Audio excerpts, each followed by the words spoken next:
Hey, everybody. Hey, no, sir. I had a good weekend. Antoine, welcome back. Hope you're feeling well.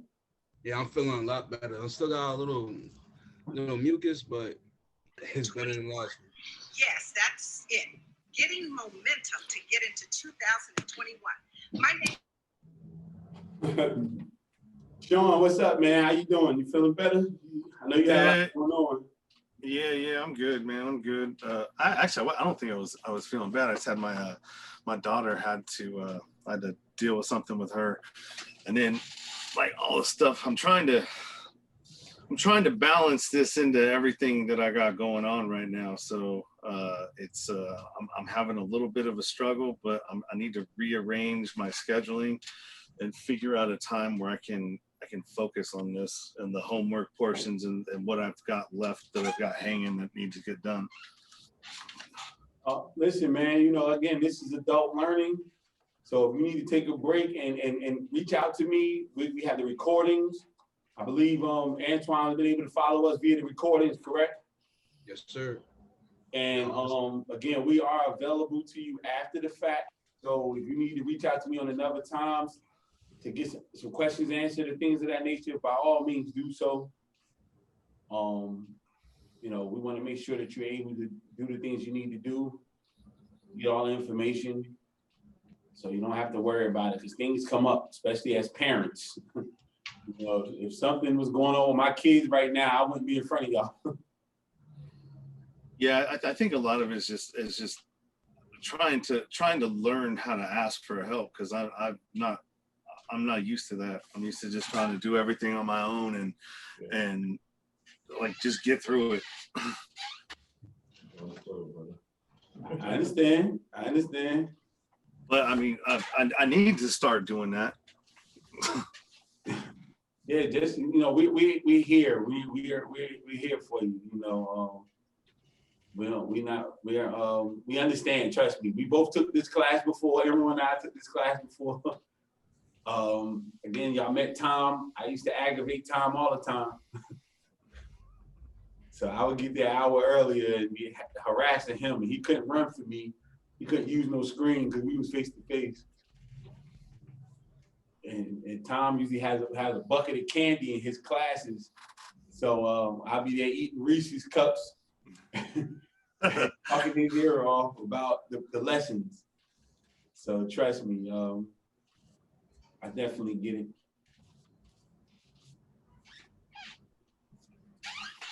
How are things in Texas? Oh, it's interesting, but it's good. How's the weather?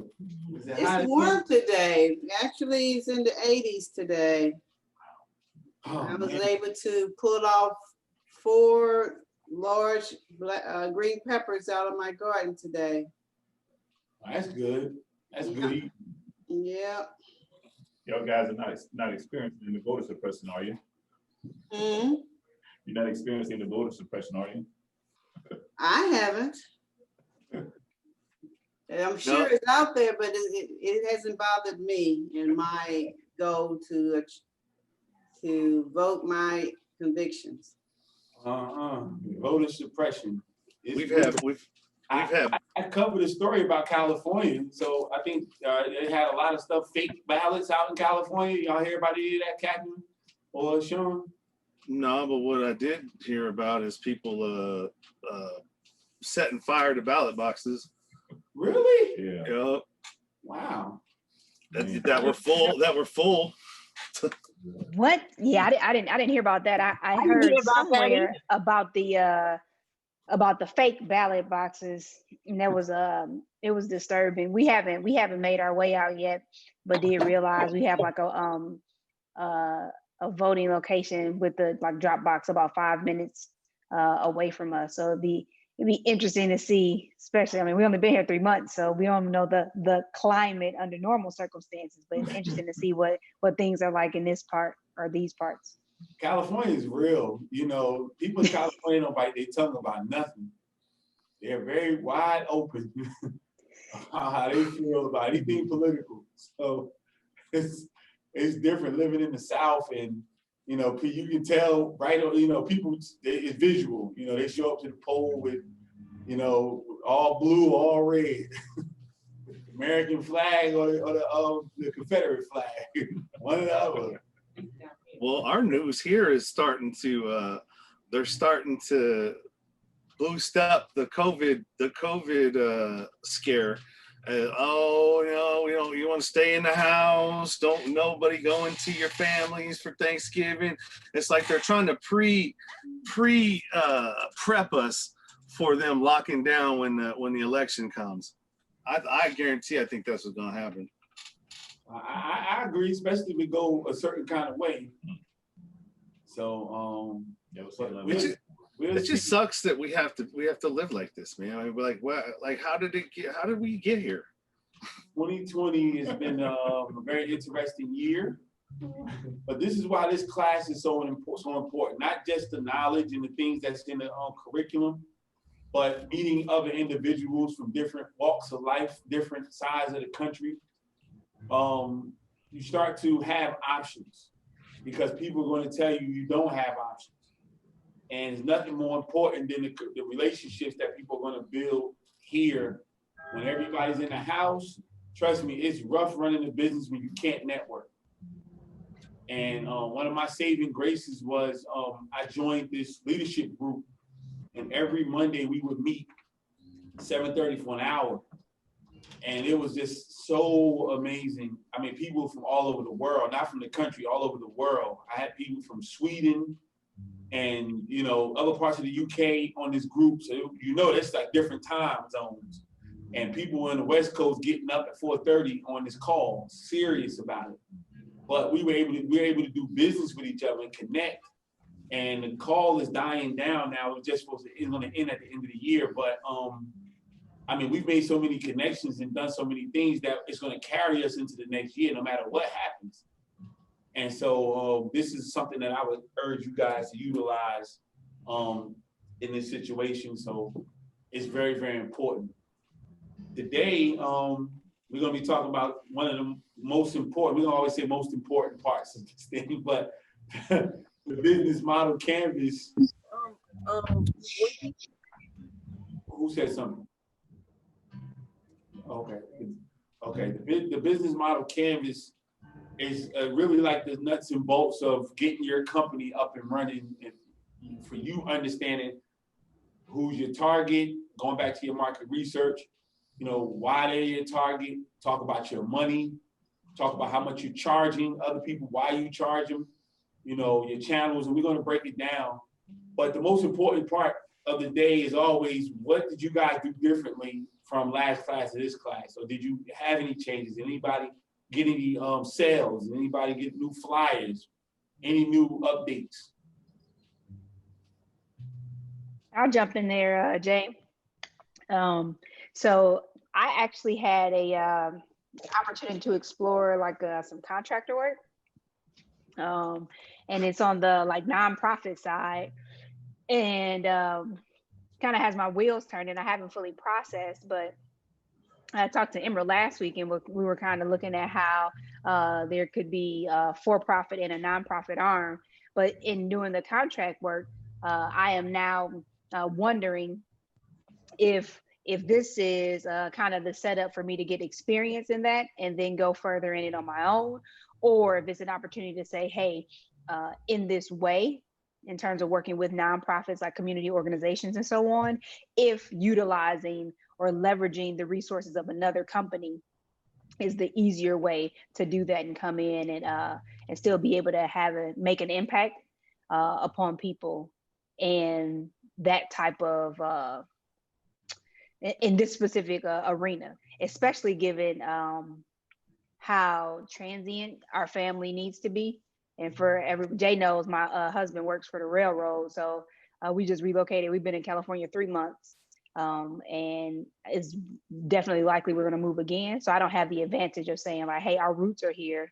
I plan to, you know, be here. My kids are going to go to college here and all this other stuff. And to say, okay, if I go and start developing a relationship with somebody here in 6 months, 18 months, we can be, you know, uprooting and moving someplace else within the United States. So thinking about it from that perspective too, it's got my wheels turning like, okay, how am I supposed to leverage this opportunity? Is it really just a learning ground for me to have more experience and knowledge, or is it also just kind of a part of how I utilize or provide services through other organizations?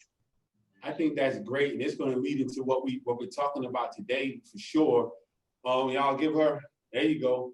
But it's definitely going to lead into that. But I would say that's the cheat code, because business is going to change because of COVID. You know, a lot of people are going to be, if you do look at statistics, people are leaving major markets and going to not small markets, but smaller markets, because people don't have to go to San Francisco for that huge brick and mortar to get the job when they're doing stuff virtually like this here. So if the talent is in North Carolina, just log on, come out here once a month, come out here, once a quarter, spend a week, and then go back. That type of thing. So you're going to be making those adjustments, but it's a cheat code because you're going to automatically walk in and get on relationships. You're being paid at the same time, and then it's the company's benefit to give you all of the knowledge so that you can perform well for them and help out. So I would tell anybody, don't go the route I went with business. I just was bumping my head and anything and trying to figure it out. So if you got a cheat code, take that.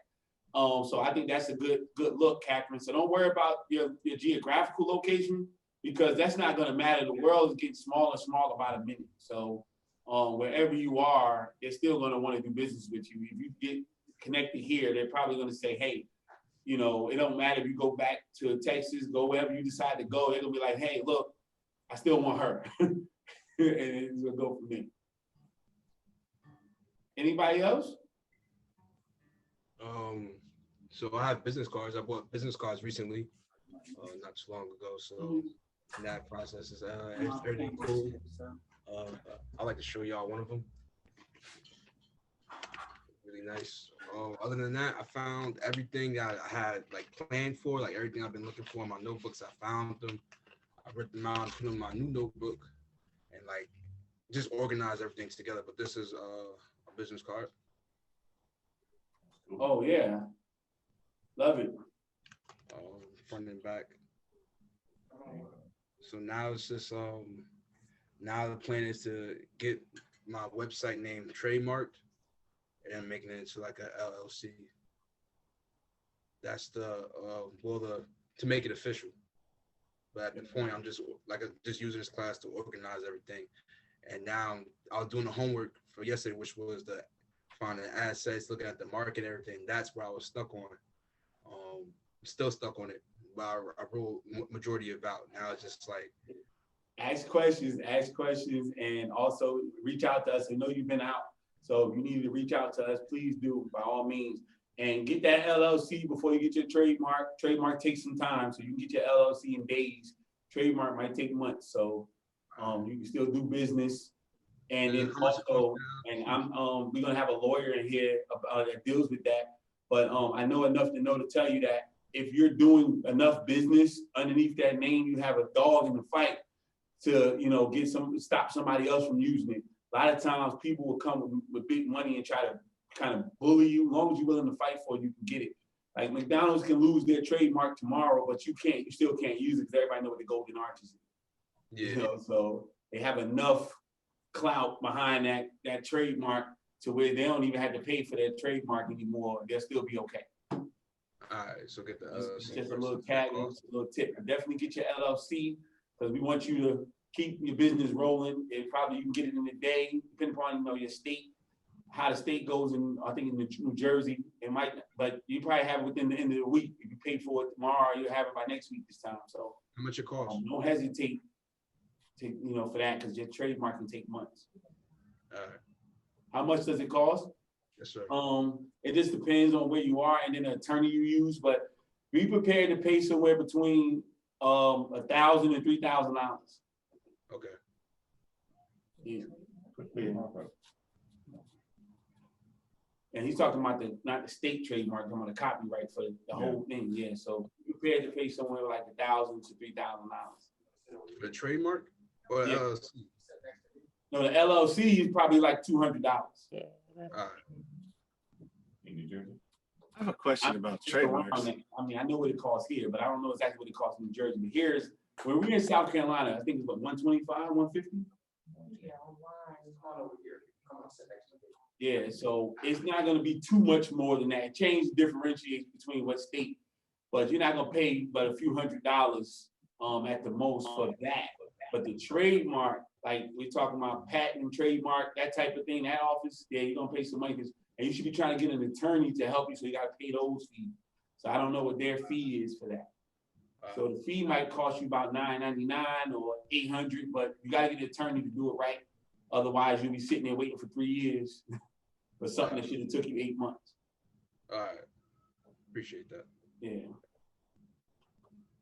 Who else before we get into this business model canvas? Hey, Jana. Hey, y'all excuse me. I'm like super exhausted. I'm doing this whole work on the side while you're building, and I had a long night, so I'm a little exhausted. But this week, you know, I have continued to do market research. I use time like when I still have the bad habit of being on social media or stuff like that. I'm trying to like shift my habits in little ways by just saying, hey, you're on here, why don't you do some market research, why don't you do something else, as well as limiting, you know, the time.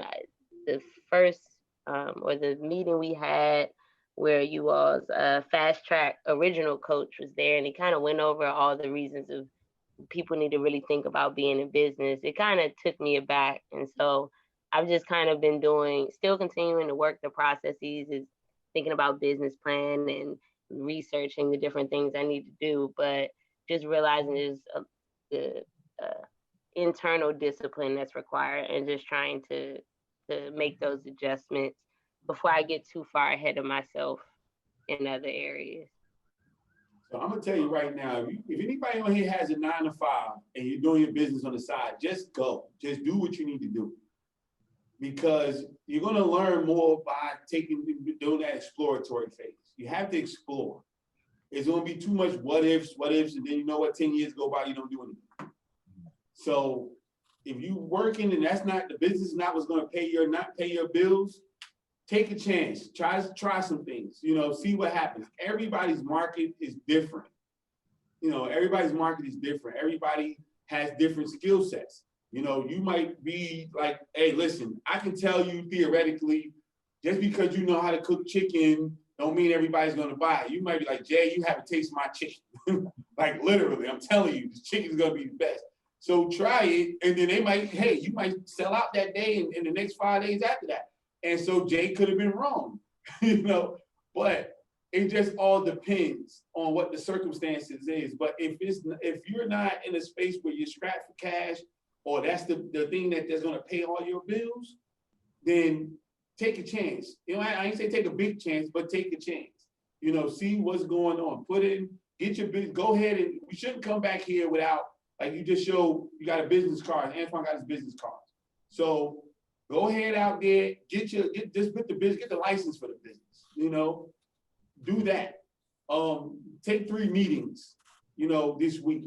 Do that. All that stuff counts as moving forward, because the more you think about it, you know, it's gonna hold you back. I promise you. So go out there and start making the moves. This is reference material. This is stuff that you go back to and say, okay, we talked about this. I'm not alone. I do have something in here that's going to be able to help me and move forward. But you heard that term, study long, study wrong. You know, I'm cool with measure twice and cut once. Don't measure 500 times. Just measure twice and then cut once. And I think that'll help us out. What you think, Angela? I think you're on point, but she's at a point right now with this model canvas. I think after tonight, definitely. So pull up that. So anybody know what a business model canvas is? Or matter of fact, what a business model? Anybody want to take a stab at your business? What your business model is? How you conduct your business? How you conduct your business? I think we need to go a little deeper than that. Somebody want to help her out? Like everything it's like the nuts and bolts of how you're going to get to what you want to do, what it's going to take, how you're going to get there. It's just the whole structure of the project. Yeah, okay. One more person while we getting the screen shared. I guess, oh, Just go ahead. basically do in your business to get the job done, the ways that you go about getting the job done every time. Now, the beautiful thing about it is all of you guys said something that's a part of the business model canvas, you know, and this does help out with that. So this is the definition of your business model. It's designed for a successful operation of a business, identifying revenue sources, the customer base, products, and details of finance. So of course I wouldn't expect none of you guys to be as smart as Merriam-Webster, Webster's dictionary, but this is what it is in nuts and bolts. This, like you said, this is all of that stuff about your business. You know, we talk about your revenue, we talk about your customer base and everything like that. But we get a little bit deeper because this is what you need to know. And if you know this, you should be able to step right out and do what you need to do. Okay. All right, so we talk about your design process. This will determine how much you know about your company and the competition, and most importantly, your business concept. Because a lot of people just, again, I sell chicken. I make the best chicken in the world, so somebody buy my chicken. But you'll get real tired of selling chicken to the people on your block after a while because they're gonna say, I spent $20 with you, and on the last couple of weeks, where's my free basket of chicken? Or they're gonna show up with their kids and say, I don't get paid till next Friday, I need some chicken. So, you know, what is your concept about that? You might not have a company for that long if you're running the business like that just because you're good at frying chicken. So this is where we get into it. This is are you building a new model? Are you borrowing an existing model? Or are you tweaking a model? So let's get some examples of what that looked like. So we already know what building a new model is, right? We're saying, okay, I got my own idea. I don't see nobody in my marketplace doing what I'm doing. So I'm going to put this out just like this. But the majority of us are doing the second one, borrowing an existing model. We're saying, you know what? This person did it, Walmart did it, so Target said I'm gonna do it. Or this person did this, so Exxon did it this way, so Chevron, I'm gonna do it that way. You know, it's an existing model, but what they did, they took it and tweaked it a little bit.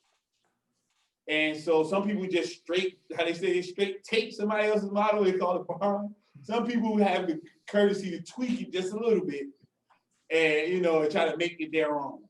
But this is what we're looking at in your design process. Anybody want to take a stab at that? Let me know which one do you fall into? Do you fall into who's building a new model, something that they haven't seen before?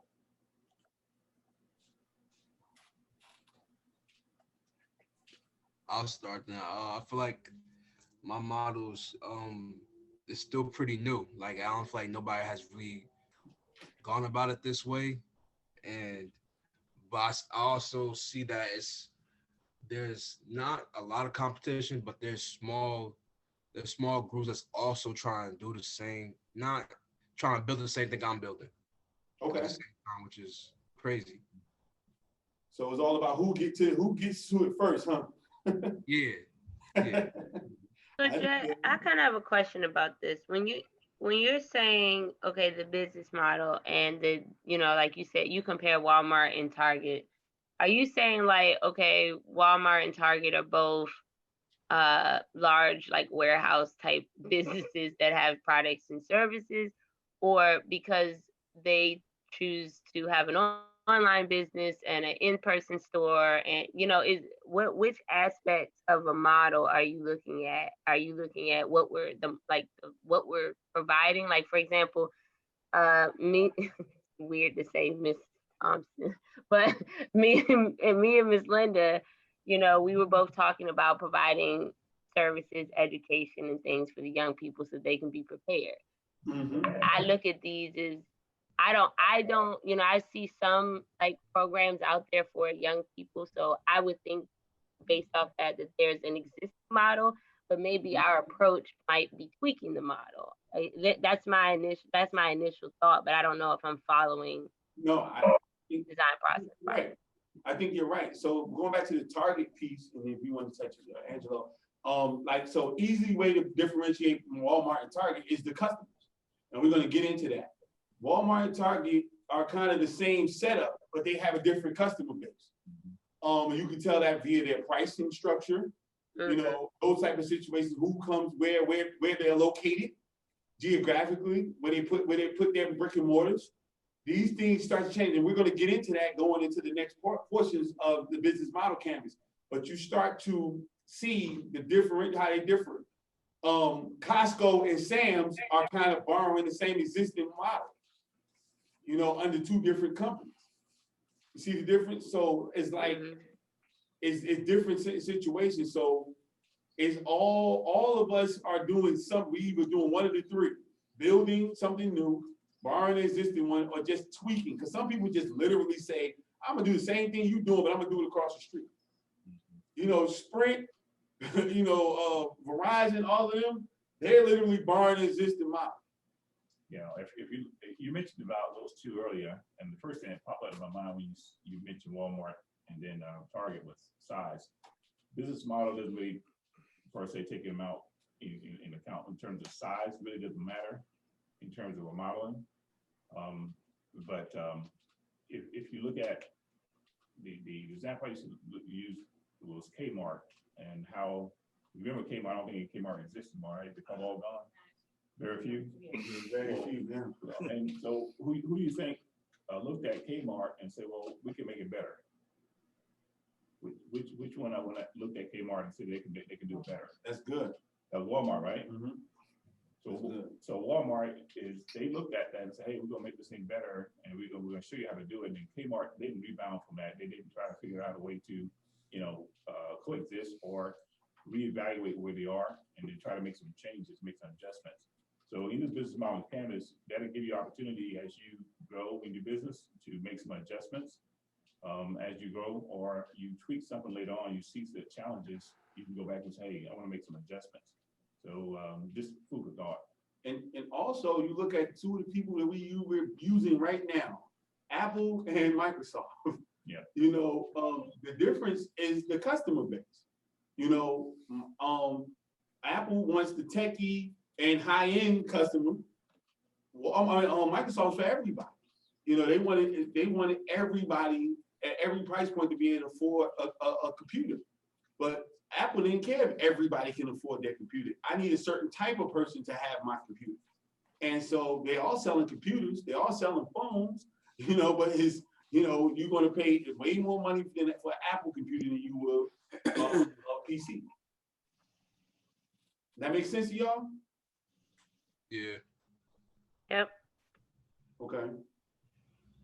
Yep. All right, so this is some examples. We talked about brick and mortar, right? Which is going away for certain things, especially if you think about retail. A lot of, retail fashion, they're just doing it online a lot of times. I mean, so you're gonna have some of them, but they're going away. But that's a model example. Subscription now is coming back. Back in the day, it was just all magazines and things like that. But now you have subscription to. I even being in the media, and I'm learning like a lot of these major magazines have online subscriptions now. So we have multi-level marketing.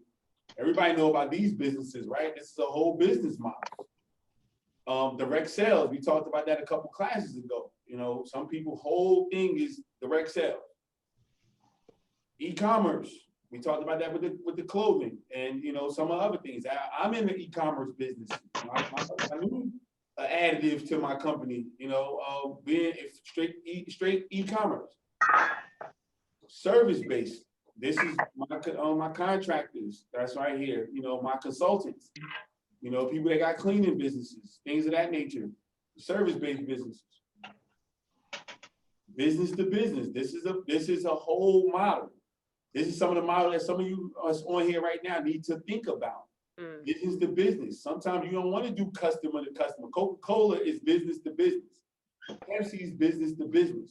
They don't, and you probably can't go into Coca-Cola and just say, hey, I want to come every day and buy one soda. You know, they're trying to go to other businesses and sell cases upon cases of soda to individuals and the other 5 or 6 other companies they own, you know, up underneath that umbrella. So that's a business to business model. You might want to consider that. And then this one, you know, franchise.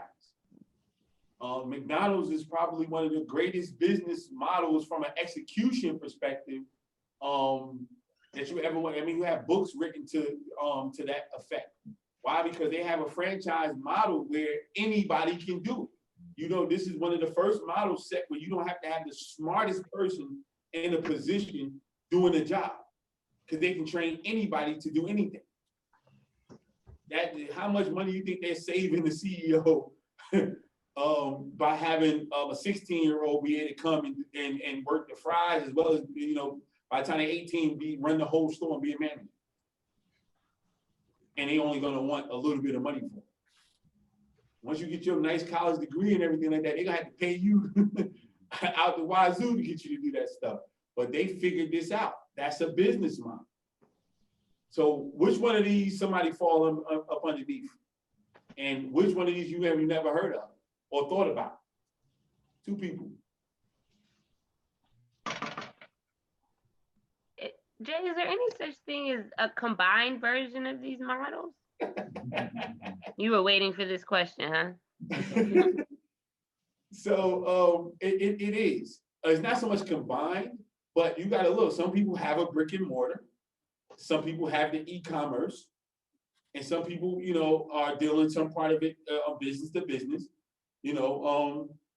So, like, take an example, like just the little Just Fab shoes. That's a $40 subscription every month to get a pair of shoes. But is that considered e-commerce, or is that considered subscription, or both? That is subscription. Okay. Because what happens is with e-commerce is a little bit more elaborate. Like again, with my business, with with J. Halim Apparel and promotions, you don't have to subscribe to us, but everything is online. So you go to the website, jhalimapparel.com, you can buy everything totally right there on the site. And you don't have to, it's no subscription. You just go in there, get what you need to get, and move on. So that's totally e-commerce. Okay. Yes. So if y'all look in the chat, Yeah. Mr. Bradford just said that his business has 3 of them. A lot of them have it now. You know, again, you go online, Walmart, they have an e-commerce piece. Of course, you can go to one of the stores. So that's a dual piece right there. So in your business, you can have a customer to customer piece, then you can have a business to business side. A lot of my people in construction, you know, are doing that. Okay, I'm going to work and fix somebody's house directly, and then I'm going to do government contracts. That's business to business. And the other one is straight customer to business. B2C, we call it B2C and B2B. So you can do both, have the different divisions of your company. If you're, you know, fortunate enough to have that much business, then yeah, you can do more than this. Did I answer the question?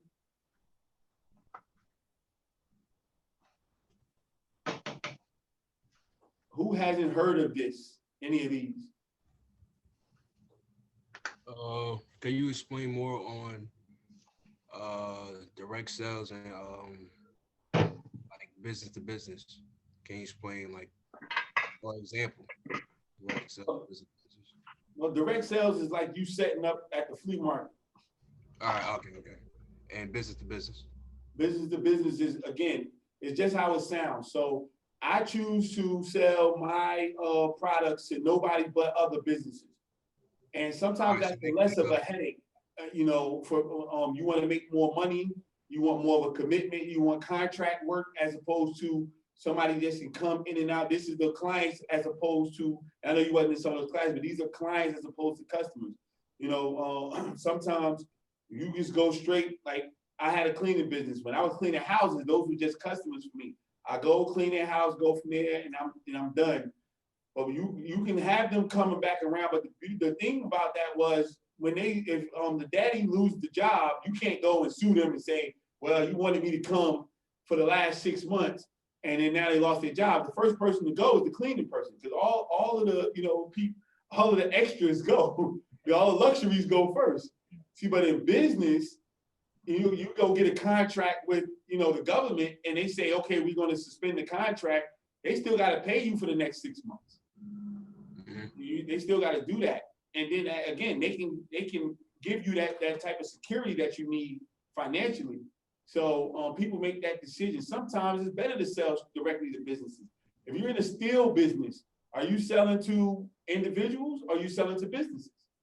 You're not going to pretty much sell steel to just one person. You're probably going to be selling steel to construction companies or these other manufacturing companies and things of that nature. So different, depending upon what kind of business you're in, it automatically says, okay, where's my customer, which we're going to get into. You're going to find out where your customer is. He's going to tell you, I need to have a franchise. I need to be in business, business to business. This is a service-based industry. All that tells you that when you make this decision and you start finding your customer. I understand. I will say one of my clients does a discount warehouse. After looking at his model, I told him that he had an opportunity not just do the bulk, the warehouse where he sells in bulk. He did have customers that came in. They were not looking for the bulk item, the $350 to $450 for a pallet crate, for example. So he had an opportunity to set aside a direct or retail type section where he can actually have those people walk in, just want small things off the big truck, if you will. And so he's doing two different models, if you will, all in one. So the beauty thing about it is being able to test to see if it would work for you. And that's what it did. It worked for him, where he can do both wholesale and retail under one roof. Yeah. And that's just making sure you don't miss no money. That's it. He try to capture everything he can capture. Yeah, he try to get all the money he can get. So your value proposition, this is what that looks like. It defines the benefits your company's products and services offer to the customer and expresses the essence of your business in a way that compels the customer to buy. It communicates the unique value your product or service offers to your target customer. Now, I asked a couple people before about their unique value proposition a couple classes ago, and you didn't really know what it is. Do any of you know what your unique value proposition is? Like the product, basically asking what's the product that's gonna get people to come to your business. Yeah, and so what it says, like underneath right here, you see it said, what makes your product or service valuable to a customer? See, because this is what happens, right? You're excited about your business, you step out, somebody give you a couple dollars, you get a couple clients, and you wonder why people don't come back. Because everybody can put out anything and sell it once or twice, but it's when people keep coming back, it's when you start to realize that somebody values something that you're doing or selling, or something you're providing for them, or the problem that you're solving for them. And so the trick is for you to understand what that is. Like what they say on what that quote, they say, when you know how to do the work, you always have a job. When you know why you do the work, everybody always works for you. Right. You have to know as the business owner why people are buying your chicken. You're gonna buy one chicken for the next, I'm hungry. Why are people buying your fried chicken? What is it about your fried chicken? They can go get fried chicken a bunch of places in your city. Why they keep coming to your place? Let me just tell you something. It might not be about the chicken. It might be because the person can't afford chicken from someplace else and your chicken is cheaper. You got to know that. And it could be a timely delivery. You got to know, like, okay, everybody else's chicken is $8 for a box. Yours is $5. Let's go see them. How many of y'all been on the dollar menu before? So that when they created the dollar menu, that was creating adding a whole nother market. Some people can't get these big old burgers, so let me give you these small ones for $1. And when you in college and you broke, the dollar menus come in handy. So they was looking for that. They understood that that was going to be unique value to a customer, like a college student. You know, so it's important and imperative that you guys know that portion of your company. So I know Antoine said something, but anybody else know what their unique value proposition is? I'll give it a shot. I believe my unique value proposition is a tailored or custom strategy and long-term accountability or consistent accountability. Love it, love it, love it. And that's good. And so what you're going to do going forward is you're going to test that out. And you're going to get feedback from your clients to see if it match up with what you would think. Because they're going to tell you, a lot of times we don't check, and you help with money. I mean, people don't check the bank account. You're scared to see what it's going to say, except for on payday, right? You look at it all day on Friday, but the rest of the week, you don't even want to know. Like, so this is with the business. You got to call somebody and say, why did you come? Why do you keep coming to my store? You know, what is it about, you know, my food? What is it about the, you know, the service that you get? And they might be saying, you know what? Somebody might say, you know, how you pretty. That's why I keep coming in here. So don't think that you might be the unique value proposition. It might be you. Customer service. Yeah, it might be you. Because think about it, some people are like, I don't want nobody but Catherine to come here. When you start cleaning, I've had people, what was her name? Miss Evelyn. When she went on vacation, I had a T-Mobile office building. I went in there, they said, where Miss Evelyn at? What you doing here? Oh, she's on vacation. But that's what, you know, she's made, they're comfortable with her. They like how she clean. Hey, the bathroom don't smell the same when you in here. But I'm using the same material she's using, it don't matter. You know, get her back in here this week. That you have to know that about yourself and use it to your advantage. Use it to your advantage. In photography, we laugh at people when they send pictures out to people because I'm like, why are you sending me your bad pictures? You have the choice to send them what you know, the best of the best, but you let them see your bad pictures. You let them see your best. Put your best foot forward. Jay, can I ask a question then? Sure. So I just stated what I believe my value proposition is, and say that once I start doing the research and I test it, it seems that the value proposition is different. Do you believe that that's something that is just solely what people perceive and that you cannot influence it? Or is that something that you should and could take control of and redirect? Oh yeah, people can influence it, but you'll get to understanding, like, okay, like we talked about when you're selling stuff, like selling clothes, and you show up and you got a red shirt, blue shirt, pink shirt, and then everybody come up and 5 people come to you, they buy a shirt, oh, it looks nice. Then you got that one person say, you ain't got a black shirt?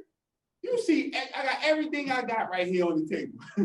And these people not gonna want, they really don't want anything anyway. You know, and so you'll be able to differentiate those people. But a great example, a real-time example is McDonald's, right? If you know the story about McDonald's, the guy wanted to franchise. He wanted to franchise this amazing company that was out of California. He wanted to franchise it, and he wasn't making any money off of it though, right? But the guy came to him and said, you're not in the burger business, you need to be in the real estate business. And so now this is why McDonald's owns some of the best real estate in the world. If you think about where your McDonald's are placed, they're in the best corners in the world, wherever city you go to, and they own it. So even the person that's franchising don't own the property, they're just renting it from the corporation.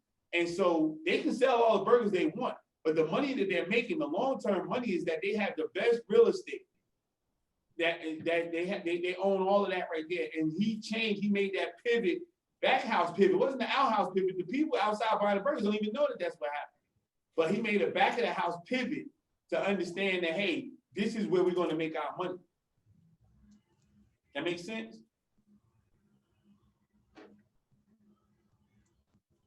So your target customer. So we talked about this last week with market research. So we talked about you having an age or generation. Income is a target customer. You want to target Louis Vuitton, don't target people that make $30,000 a year. That's not their target. And think about it. Look at where they're located. You're not going to find them. It's only one Louis Vuitton in the whole state of South Carolina. And that's in Charleston, probably one of the best tourist cities in the country. It's because a lot of people don't make a lot of money in this state. But you can go to Charlotte and see one. You can go to Atlanta and, Atlantic Mall, those type of places. So income is a customer base. Occupation. Hey, I want to go I make steel toe boots. These are occupations. What occupations wear steel toe boots? And so you got to go after these people. Education level. Certain things you have don't, might be for college graduates. And it might not be just about book smarts. You might sell a high-end wine. And so you have to be educated in that to buy a certain kind of wine. We talked about locale. So the tourist location, if you want to be by a beach, you want to be by a place that's snowy because what you're selling is ski equipment, location. How many kids in the household, so I'm selling this food that can feed everybody, parents, and then there's a whole others, but this is important. We have to know. But going into this parts at the bottom, where they say the business canvas model, if you guys have got a chance, we want to send it out to you early this week for you to look at the actual business canvas model. This is where you input what you're inputting in there. Now you can see it's small because they don't want you to take so much time thinking. This is why I said, Jana, when we were gonna come back to this, because you'll trip yourself up. Each place is very, very small. You don't want you to put 50,000 things on there because it doesn't lock you in. You can come back to it and adjust it as you get new information. So you're not locked in. This is just all we're working off the information that you have right now. But once you go out and get more data, more money, you change geographical areas, things of that nature, you come back into the model, to the canvas and re-input the data. And so in each one of these, so let's say for your business model canvas entry, who will benefit from your value proposition? This is connecting them together. You're connecting your target with who's going to benefit from what you're good at. So again, Catherine, you have to have a certain education level who's going to appreciate you saying long-term accountability. But and if they don't have appreciation, they just want to know how do you fix their money, their budget today. They don't understand long-term appreciation. They're not willing to put in the work to see what that looks like. So that might not be your customer. That makes sense? So these are the things that you have to think about. So as he said, your answer may include a variety of potential segments to maintain focus, include up to 3 customer segments, which you will feel your product or service most strongly would benefit. So give yourself some options. Don't put yourself in the corners. Give yourself some options to see. Because one person is not going to go ahead and help you in it. You got to test some other people out. Your relationships. Now, again, we talk about your family. They make horrible customers now. What you think, Angela? Yeah. And your frenemies. Yeah, he's saying your frenemies. So, you got to think about your relationships. You say customer relationships are an essential component to linking your value proposition with your target customer segments. Again, all this is together. So while, we're going to get into your channels, they represent your physical and logistical connection to customers, but the relationship concept is built upon understanding why customers find your value proposition appealing. This is that psychographic stuff we talked about a couple classes ago. You got to get into the mind of your customer. People put certain things in certain places because they like these type of people that have 14 degrees and, drive Rolls Royces don't want to eat, in this place. They want to eat on Rodeo Drive. And that, they don't want to feel like there's somebody going to be breaking in their car when they come out of your restaurant. So you put your restaurant here if you're going to sell $300 steak. That all makes sense. So you got to start having that relationship with them. And so you have the 3 types, that functional relationship that means nobody's fighting. So that's that customer come in and out, get something, nobody's mad about it. You have a functional relationship. And you have that emotional relationship where, you know, they just love what the service you provide. They can't live without it, at least they act like it. You know, then you have the advisory, like Catherine was talking about, it, like Linda and some other individuals that are helping out and guiding. Desmond, you know, advisory relationship. Those type of businesses get that type of relationship. You have to know and be able to identify that. Know where you stand in the relationship. Yeah, man. No, I just want to say this all falls back to creating that value for your customers, okay? And that value-based thinking that you're offering, and it could be just, you know, constantly communicating, creating that emotional contact or storytelling about why this product that you're selling, you know, does wonderful things, you know. That is creating that focus in their mind. Why are you creating that value for me as a customer? Why I'm keep coming back? Yeah, so this is when we talk about the distribution channel. So this going to Jana was talking about, Antoine, you're going to get into your marketing. Distribution channels describe how a company engages its customers to deliver your value proposition. Channels include marketing, customer service, and everything in between. You know, the channels is where the customer will gain exposure and potentially where they will ask questions to find out more information about the product. So how do you do that? What, you know, again, we talked about your location. We're going to put them, plant it right there, be in the place where they are. You know, how are you going to market? What are you going to use? You have to know that. You don't want to go out in there blind. Sometimes it takes that, like I told Jana earlier, go out there and see. Go see where they are. Because sometimes you don't know where your customers are. You're in the house, especially now, a lot of people not going outside. So you just came with this great idea in the house, but it's not going to help you in the house. So you're going to have to try to find some way on social media or put your mask on and go to something. You have to do something to find out where your people are so that you can actually start developing your distribution channel. Does anybody understand this or anybody got any questions thus far? More importantly, anybody misunderstanding anything? So Jay, when you're talking about customers, a few lessons back, we talked about the difference between clients and customers. Mm-hmm. So when we're talking about in this sense, in the this canvas that we're trying to create, the customer, is that being used interchangeably, or I'm just trying to keep customers and clients straight in my head? Yeah, so it's definitely being used interchangeably in this situation, but for your business model, you're going to be pretty much looking for clients because if you can't, like you're not going to be doing one-off type of transactions with individuals, you know, so you're going to be looking for people who are going to probably want you to be coming and taking care of these things on a regular basis, or your organization taking care of things on a regular basis. So, but some of the people on here are going to have a product that they just can sell a hat or a t-shirt to one person, and that's just going to be their customer. Now, their prayer is that the person keep coming back and getting a hat or sunglasses or whatever from them.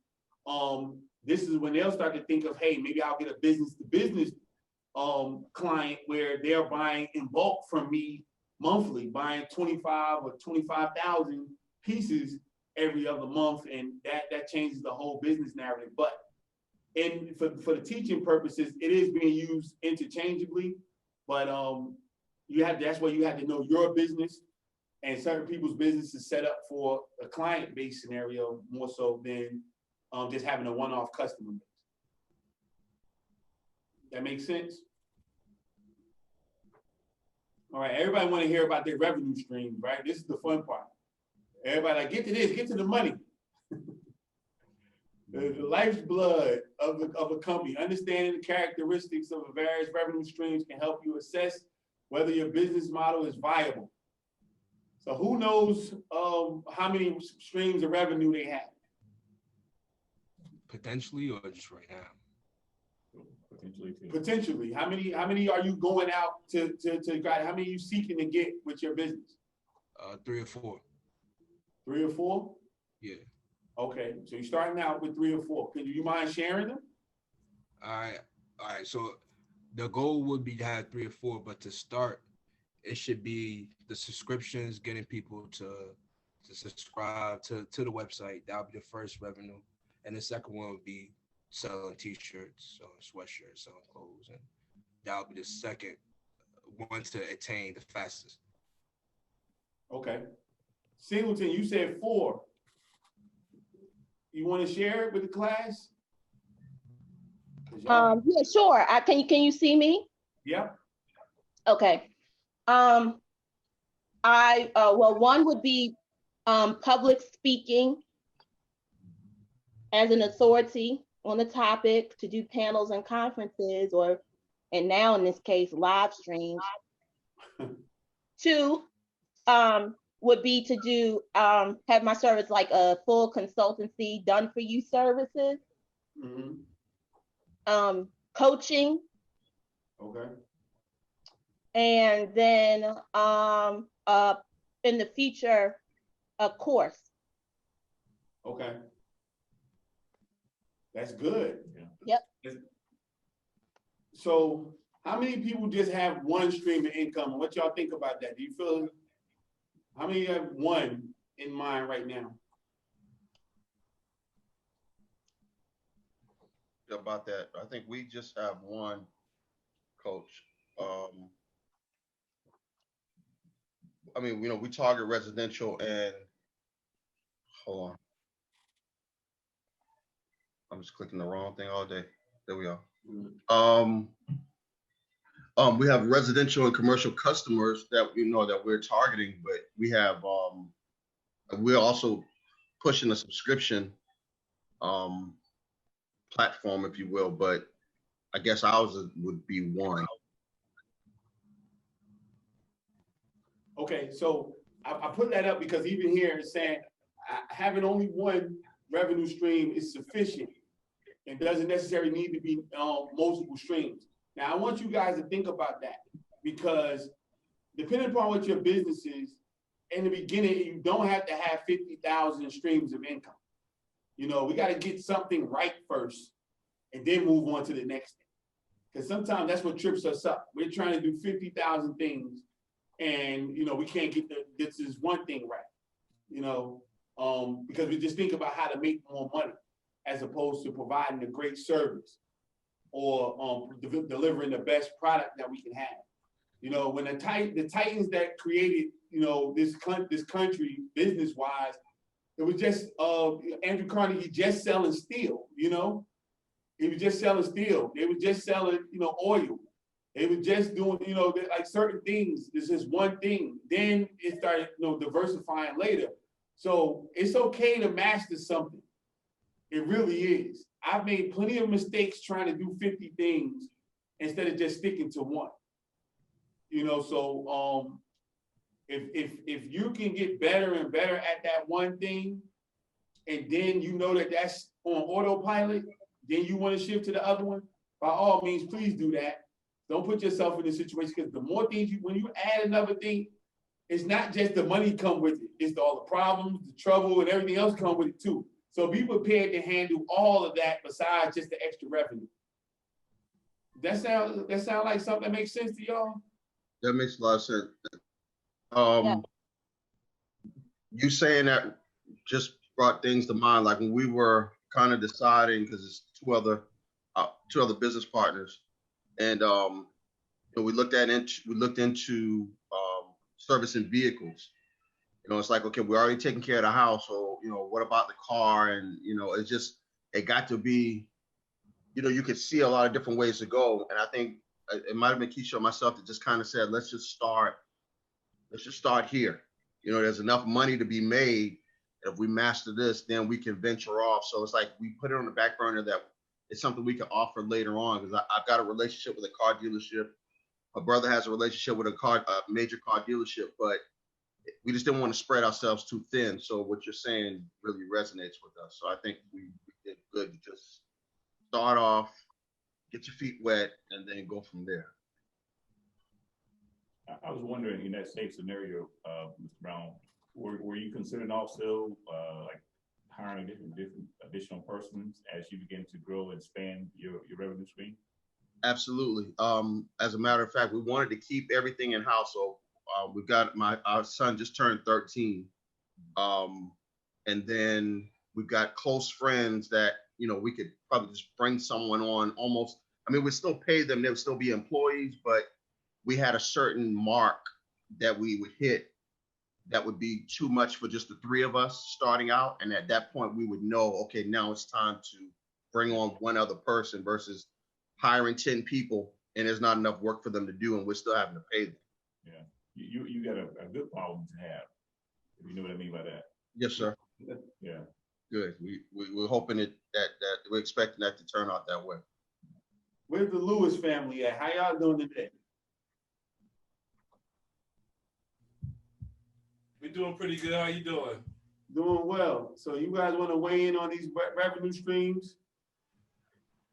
Yeah, I've been thinking about the revenue streams. I know that from the design aspect, we have some revenue coming in, stuff like that. But I really been trying to figure out a way that we can have some type of residual revenue stream coming in, because sometimes we can have a lot of business at one time, but then you're in the position of where you're trying to find new clients, stuff like that. But if we can have something that we can have like residual income coming in, that's what I want to get to. So I'm just right now trying to figure out what we can do,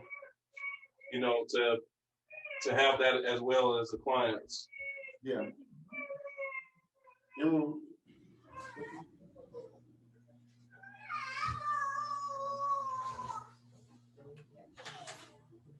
Emerald was talking about and you guys might can do a subscription scenario for your business, because with the website, some people need monthly maintenance and they don't want to do it themselves. And so they can pay that monthly retainer so that whenever they call you, you can go ahead and take care of it.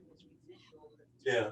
And see, I have someone that wants me to do that now, but I guess right now I feel a little, I feel bad because I know it's not going to be a whole lot that just for his particular, it's not going to be a whole lot that he needs. So I feel like I'm cheating him. The Lewis family is they're Democrats. They're Democrats. We're in South Carolina. Can I add something, Jay? Sure. From my side, I've seen with the church, we recently added a vendor for website and a vendor for our mobile app, and both of them, they actually do what I'm going to recommend or think you guys should do is the subscription side. So the mobile app person, we have a subscription, a monthly fee. We get X number of hours for app work. And of course you can negotiate beyond that. But on the website side, because we don't really want to do a lot of maintenance there, and it's not going to be turning like your social media or your mobile app would, he actually gave us a set rate. Here's an hourly rate, and when we need him, we believe, as long as he don't, do something real dumb or turn out to be unethical or something like that. Basically, if he keep his nose clean, that when we need stuff done on the website, we contact him and we already know. So you can utilize that rate to say, okay, if it was in a subscription, it's discounted because you have those monies coming in half the time, people not using it, but then mark it up a little bit to say on an hourly basis, this guy's only going to need X number of hours, maybe even that, and he can just pay for those hours of what he wants done. Because you might be thinking that it doesn't take a lot, and then he goes in there, and maybe he changes his mind and he's a little fickle, and this little thing turned into a whole lot, and you went from, oh, I'll just take care of it, and you play yourself. You just expanded on to his value proposition. You know that, right? Definitely. Say again, sir?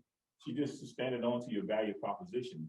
And I would say to you, don't think about, hey, it's not really going to cost that much or whatever. As long as you're creating value for your client, you should be getting paid for that. All right. So don't look at it as that's not, your time is money. and all that technical knowledge that you all putting out there, that's value that you got to charge for that. Also look into the future, because what's not a lot today, that same client probably gonna want a whole heap of stuff, you know, in 2 years or a year from now. You know, so get prepared for that, because that sweet client today, that's so easy to manage. You know, that business can go, you know, somewhere else in 2 years, and next thing you know, they're like, all right, that retainer done clicked in now. Go ahead, Aaron. That was one thing that I was going to add too. People are willing to pay for convenience and the value, just because you're great at what you do. You know, it may be something you can do in your sleep, whereas someone else, it might take them all day to do whatever the maintenance thing is that you do. So don't feel bad about whatever you have to charge subscription wise, because value and convenience wins a lot of times. Yeah, definitely. Again,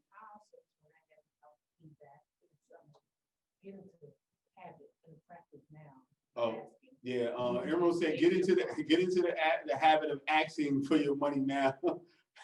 Because yeah, that's because you know, and especially we talking about people that's in church. Oh my God, it's so hard to ask. Yeah, I don't want to work with, I mean, I'm in ministry, you know, and I'm going to say, you know, but sometimes working with people in ministry, I found it's not the best thing. Sometimes, it's not everybody, but some people, they don't want to pay, they don't pay, and another time it's because you are in ministry. They say, well, can I get, let's do, hey, can I get a discount, you know? And, you know, I try, when I'm working with people, you know, if I'm working with a pastor or whatnot, you know, we're good friends, you know, I work with them and stuff like that. But what I notice is the people that you know, you give a discount to, those are the ones that's going to want 50,000 things that you didn't talk about initially. You got that right. Yeah, so I mean, yeah, I just know from our experience, you got to be very careful working with people in ministry. You really have to have a contract and everything laid out and know what you're gonna do. Yeah, but here's tough. But I'm glad he said that, because then you're evaluating as, is that really my customer? If they can't afford you, that really is not your customer. Yeah. I mean, at the same time, do you want to give your all of that knowledge that you have and experience, just give it away for free? I mean, you might as well just run a nonprofit organization, you know, but you're not in the business of just giving your talent away. You know what I'm saying? So if they can't afford you, and the next customer is gonna really say, hey, I need you because what you provide, I want that. So the other person, let them sit on the sideline. Eventually they'll come around and say, hey, I want to afford to pay you for what you're worth. And the last thing I'll touch on before we move into the differentiators is in your revenue. Sometimes you can just do one thing and you can get multiple streams out of doing one thing. So when I was taking pictures, again, you can do families, you can do, you know, schools, you can do all this. And all I'm doing is taking pictures. You know, now it's a difference when you start to go and do forensic work. You know, when I started doing that, I had to scale back on certain things, you know. But like a photographer is taking pictures of certain things, but you're getting it from different angles, you know. So you're like, all right, this is my wedding money, this is my, you know, my family money, this is this type of money. And so you can kind of do that. Same thing with a chef, maybe a caterer, you know, you're still cooking food, but you're saying, okay, well, I got my, again, weddings, and here's my parties. When you start to get to a point where you start doing government and corporate stuff, you're not gonna be doing so much of those one-off things anymore. But you can still do this one thing and get different streams, you know, so don't think you gotta do two different things to get multiple streams. You can do that one thing, but just do it for different types of individuals, and it's two different types of income streams, or three different types of income streams. So think about that when you guys are thinking about that as well. Yeah, I want to share this one last thing, and it'll be really quick. Sure. One thing, another thing, as I didn't even really think about it, but another thing that we have as far as an income stream is hosting. I host all of our clients. I host their website, so I charge to maintain the server, and to they have to do a renewal fee every year as far as hosting their website. So that's one thing I forgot about as far as a revenue stream for our business. That's great. It's something you can count on. You know, that's something you can count on. You got the contract. That's a client. Yeah. That's a client. So we talk about differentiators, the key activities. The key activities are key to creating value for customers and to earning profit. Companies often describe this as a value chain. A value chain is a set of activities that a firm operating in a specific industry performs in order to deliver a valuable product or service to the market. So we talk about what are your key activities that make your company different and create your competitive advantage. You know, you think about what Angelo said earlier about Kmart and Walmart. Walmart knew that they can cut prices on everybody. Nobody's gonna beat Walmart on your price. You know, you don't even like Walmart, you still go to Walmart because you can't beat the price. I know people that hate Walmart, but the price point is like, what are you gonna do? And so now they're just throwing extra things in there. Now you go get clothes, you know, you go get this out of there, you go get that out of there. Before you know it, they're gonna be performing weddings in Walmart. You know, like, this is the thing. And that was good point. I think if you look at what happened, I think Walmart probably was the pioneer on that. They started with just the clothing line, went to the food, they went to the auto. So they look at who else is doing that. Well, Kroger, right? Kroger now going into the clothing line. So Target, they're trying to do the same thing. So at the end of the day, and I'll say this to your guys, as a consultant, I tell my guys and my clients, hey, shop around at your competitors. Look what they're doing.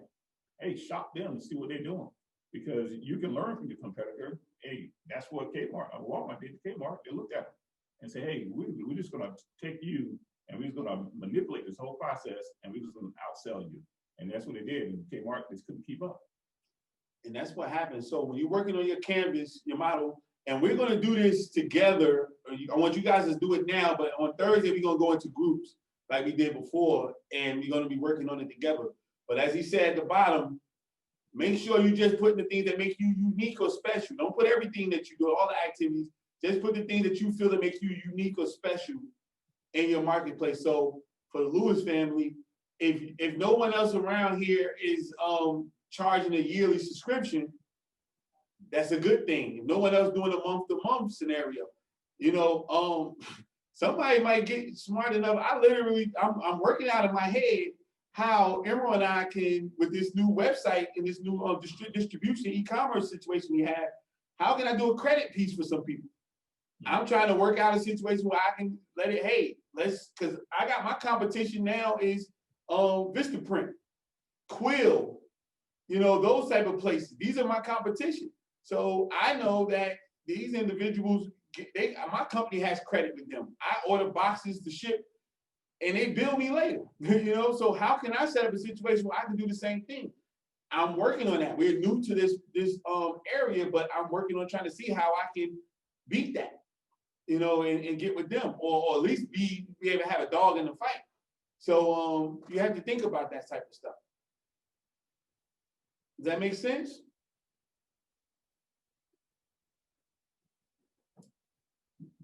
So your assets. Now I know we don't put ourselves down as an asset, but that should be the first asset. For my consultants, if you get sick, ain't no money. You stub your toe, ain't no money.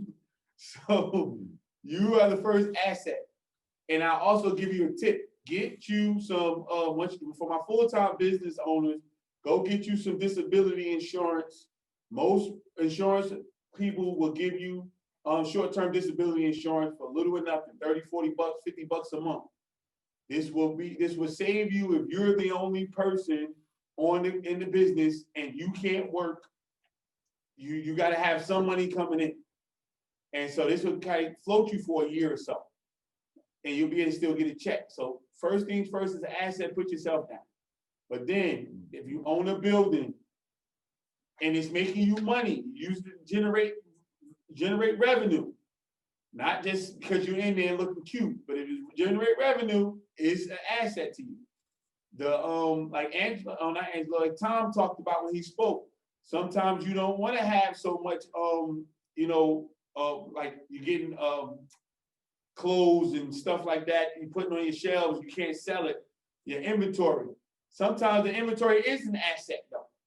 You might not feel, all our assets don't make the money you might think it makes, but if you buy $10,000 worth of stuff and you're going out of business, you're not going to be completely broke. Maybe you can sell it for $5,000 and move on to something else. So you have to know what your assets are and use them to generate, value for your business. So when we move, if I didn't have the rooms in the building that we're in now, I have a pod going on in the same building. I'm doing this in here. Other people rent out the space to record. Like, this is value for us. So it's multiple things are going on at one time. So this is a value proposition for us. Our websites. One of my websites is worth more than what I paid for it now. That's an asset. These are things you have to know. And so business is not always about, I just bought something and sold something. Sometimes it's accumulating. A lot of people don't think of business as an investment unless you're like investing in someone else's business and you're getting a dividend from it. No, the business that you're in might save your life because you might say, hey, we got to pick up and leave. Let me just sell this off. And you didn't even know that you accumulated something that's worth $80,000. And you've been working it for 7, 8 years. And you're like, oh man, with all this equipment I got and everything like that, $80,000 will fix anybody's life that's on here right now, free and clear, to just go ahead and start and do something over.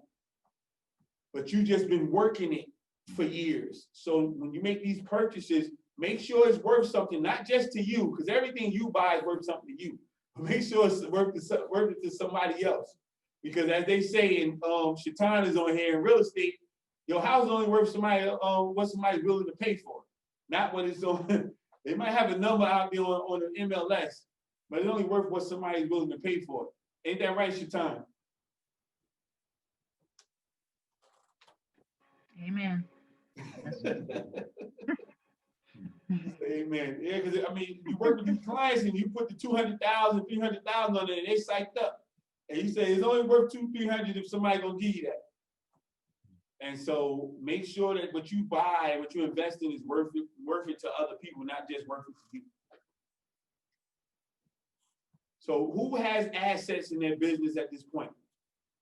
Hanif, I know you do. I do, Jay. Can you hear me? Yeah, I can hear you. Loud and clear. I do. At this time, we have 4 trucks, 4 tractor trailers right now. Now that's beautiful. Y'all give them. Now listen, Hanif has only been in business for 2 years. And he has 4 tractor trailers. So he's on the move. And this is the thing, and I don't wish this on nobody, but I told him this before. If ever something happened, you can get rid of those tractor trailers and you might have $150,000, $200,000 sitting there. I don't know nobody on this call right now to get that liquid and won't be able to make some real moves. So assets are extremely important in business. So you got to buy right and buy some things that's going to count. Thanks, Hanif. No problem, my brother. So we talked about these your partners. I heard someone talking about partners. I think it was Browns. Quinn was talking about that. So it said few new companies succeed without the assistance of good business partners.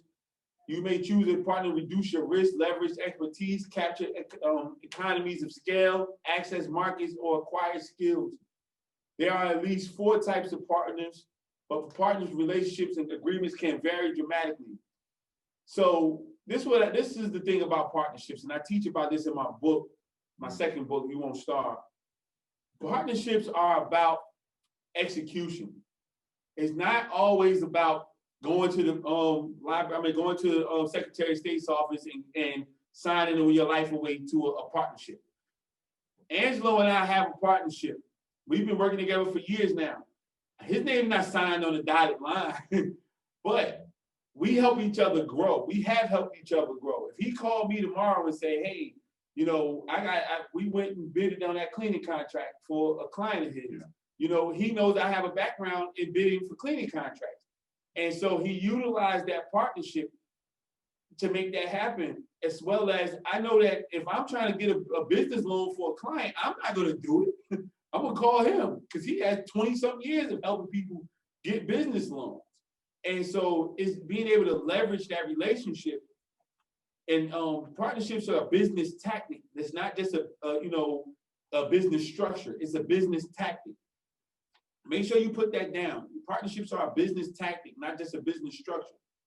So understand, you get with people, your mentor, you can have financial partners. People don't think of banks as partners. Banks are partners. They're lending their money. They have a piece of your business until you pay them back. You're not paying them back just what you gave them. I don't know no bank to give you 0% interest. You know, so they're getting the taste. They're your partners until you pay it off. And so, and if you're taking care of them, you're paying it off right, they're gonna treat you well. Then they're like, hey, we're making money off of this person. And they might give you some more money, like any other good partner. So think about that when you're thinking about partnerships. Yeah, you're right, Jay. They're gonna be knocking on your doors. I learned that in church. I remember being a member of a mega church in Maryland, and they talked about how they were telling them they wanted to build a new location, and the banks wouldn't give them the money. And so they went ahead on and did it themselves. And then they were saying the banks kept coming to them after that. They couldn't stop the banks from calling them. Yeah. And but anything else you need from us, and if you need to build another wing, you need to do anything else, we'll give you any money. Listen, but your family will do the same thing too. They might go to them, hat in hand, have $5, $10, start my business, $25, $2,500. No, you build up a good business. They say, hey, next time you got something going on, I got something for you. So get with people who is trying to get to where you're trying to go. Your goals align with each other. It's extremely important to have people that like-minded scenarios, and you can work easily with those individuals. I know Hanif is in a partnership. Anybody else in a partnership on here?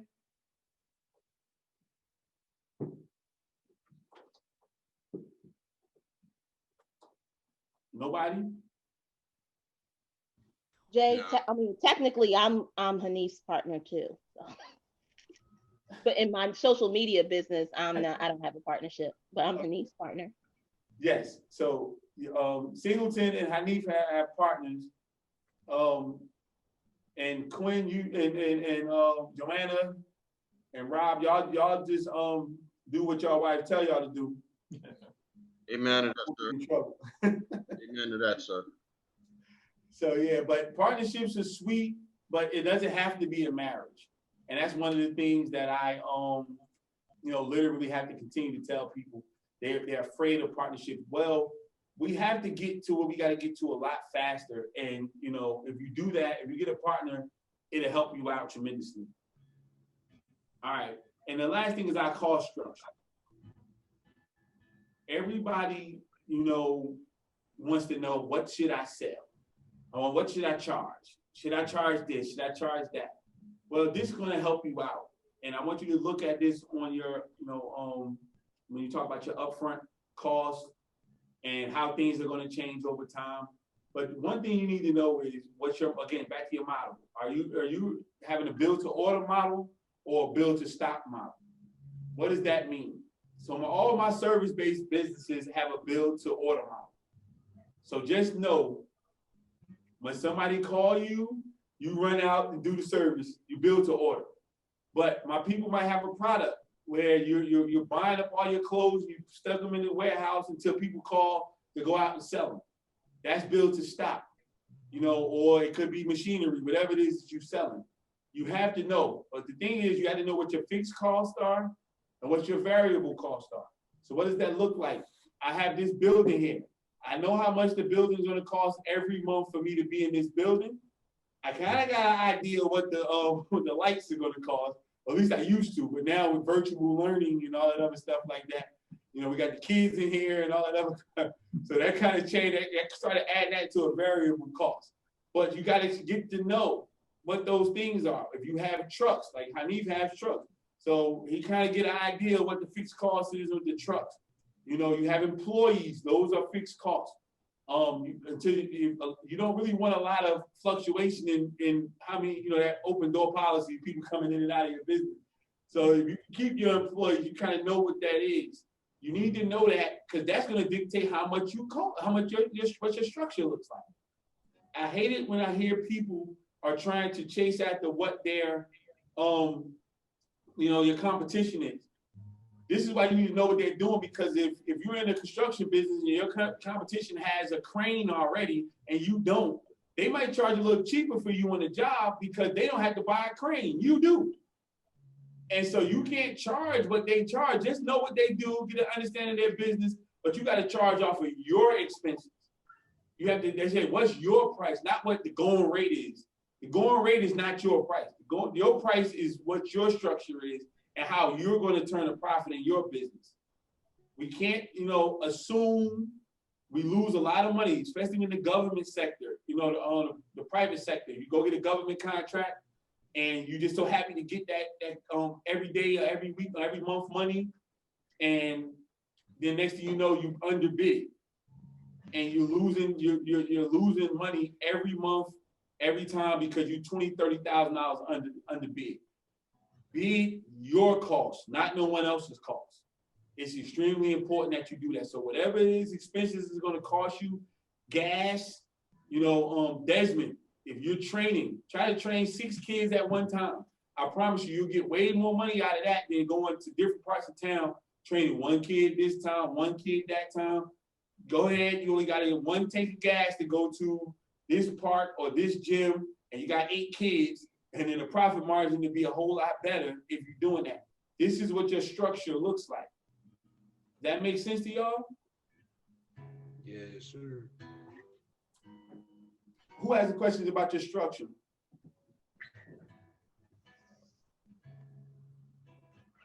Who's having problems with their cost structure? Who's scared to ask for the money?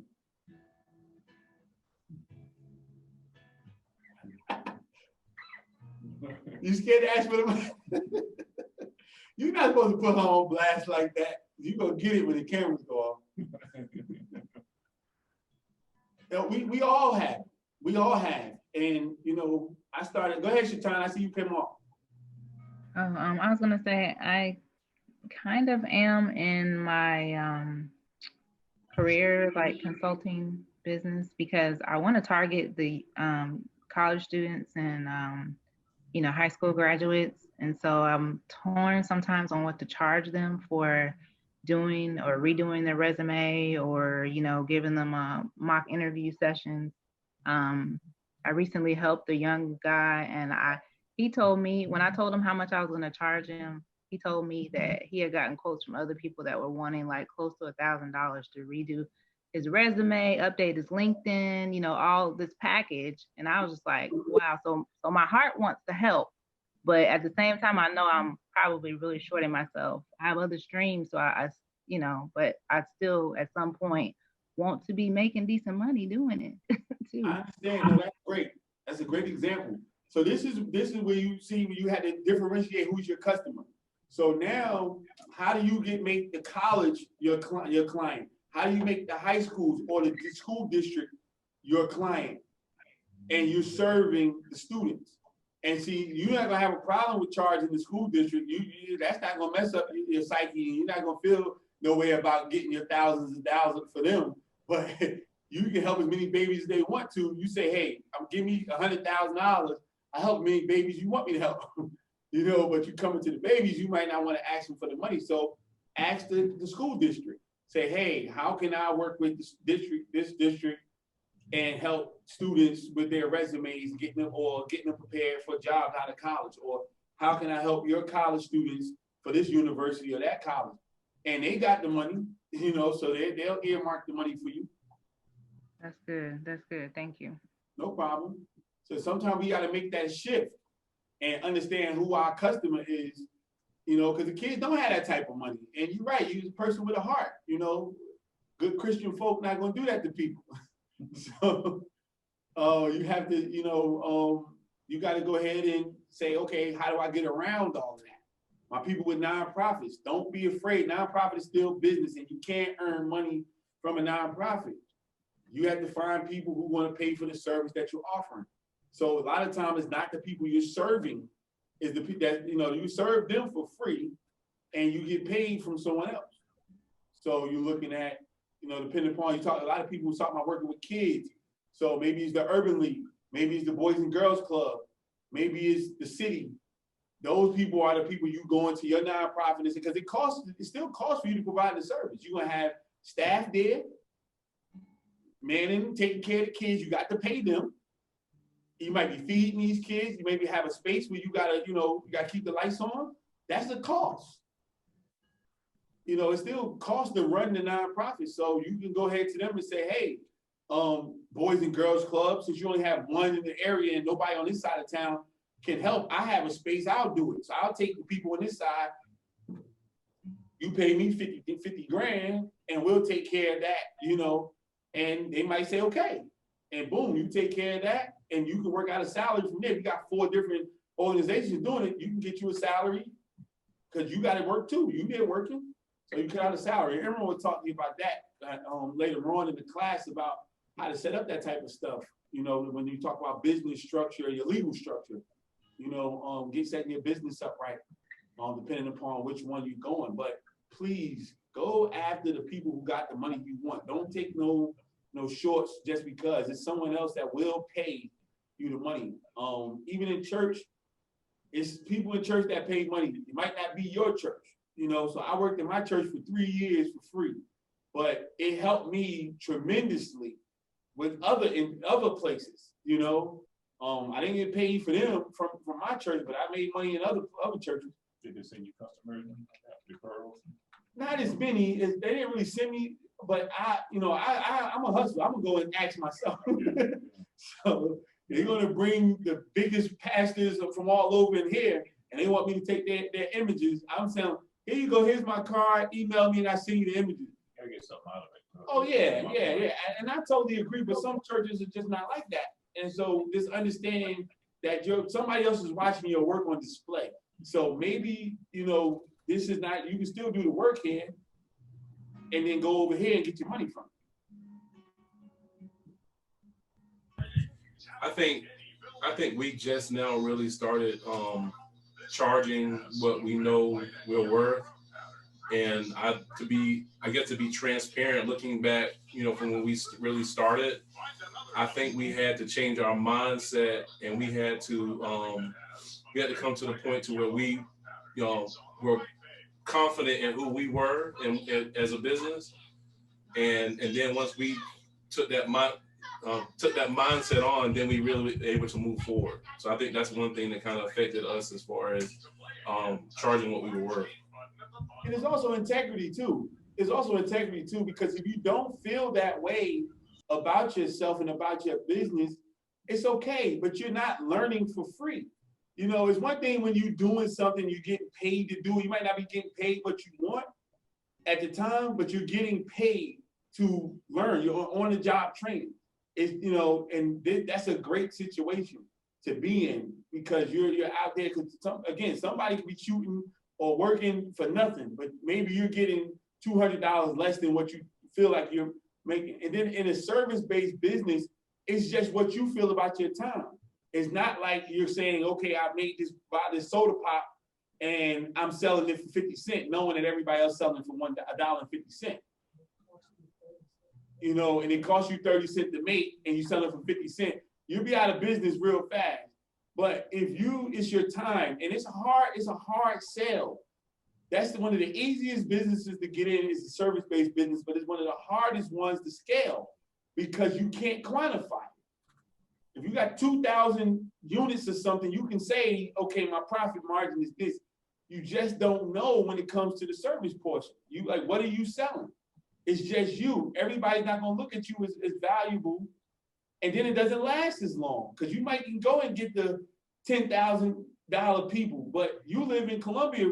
How many of those people gonna pay $10,000? You know, so now you're looking into other cities and other states and all that type of stuff. So you have to think it through, and this is why this is helping out. And another section we're gonna have coming up this week is when we're talking about starting your business and looking at the end and the beginning. You know, because you got to see even in your marketplace, like what's my cap? Is 150,000 people live in your city? How many people make enough money to afford my service? How many people do the same thing I do in my area? So it's 15 of us that do the same thing, and it's only like 300 people make enough money. So you got to split that between 15 people. You see what I'm saying? You start getting into the mind of that. So then you start saying, okay, I gotta work. I can't just work my city. I gotta work my county. I can't just work my county. I gotta work 3 counties. You see what I'm saying? So that I can cover, you know, what I need. It gets that deep, you know. So you have to start thinking like that. Start working that model. So here's the business model canvas right here. So all the stuff we talked about today, you see it's small. So you don't got a lot of room to put a lot of stuff in there. But put those things in there just a little bit. And again, this is not a permanent situation. You can keep doing it, keep changing it as you get more and more information. Your assets is going to change. Maybe you have nothing in the assets column right now. But a year from now, you might have a bunch of stuff in the asset column. You know, maybe you only have 1 distribution channel today, but you might have 5 in 6 months. You know, so you have to, this is just a start. But this was a great thing for them to create, for us to, you know, actually be able to, instead of writing a whole business plan out at first, you can just fill in these little blanks real fast, because that business plan is a great tool. But in the beginning, trying to go get some money, the bank don't want to hear that, because they're going to say, man, I only been in business for a year. And I'm like, well, you can't prove to us that you're going to do all of this stuff. They don't want to see 3 to 5 years of this stuff, right, Angelo? Yeah, so this is good for you right here. This is a good alternative in the beginning to say, okay, let me do this, instead of being afraid that you got to put together a big old business plan. Well, Jay, I'll conclude with this right here. Yeah. But the business model canvas, this is a good piece when you say you're going to sit down with a potential lending source or funding source. Once you got it massaged to where you really want it, it's better than having 10, 20 pages anyway. Now you can sit there with them and explain to them, you know, here's my value proposition for the customers I have. And then you talk about your target group, your customers. You can do it in a briefing on 1 page right there to tell them automatically what your company does, how you're gonna make money, you know, who your customers are, et cetera, et cetera, et cetera. You know, that's better than me going reading 10, 20 pages of a business plan, if that makes sense. Yeah, definitely. I agree. And so y'all got to look at it. If you haven't gotten to look at it beforehand, start working it out yourself. Thursday, we're going to get in groups, same groups we had before. So, you know, you used to individuals.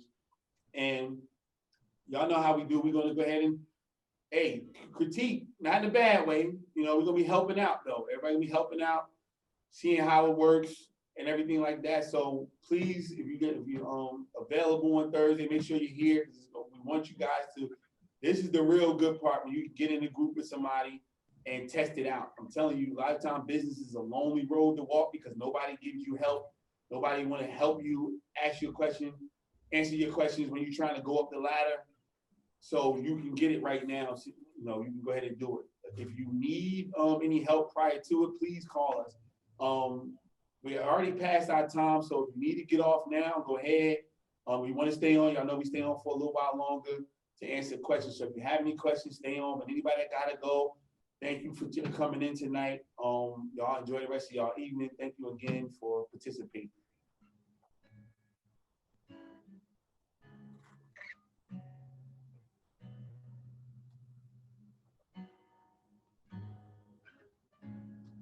So any questions about the canvas going forward?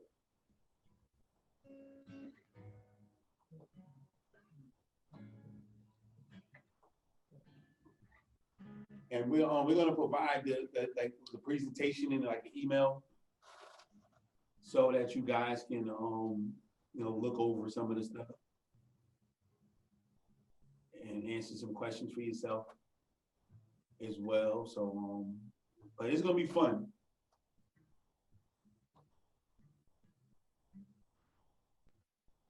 Good night.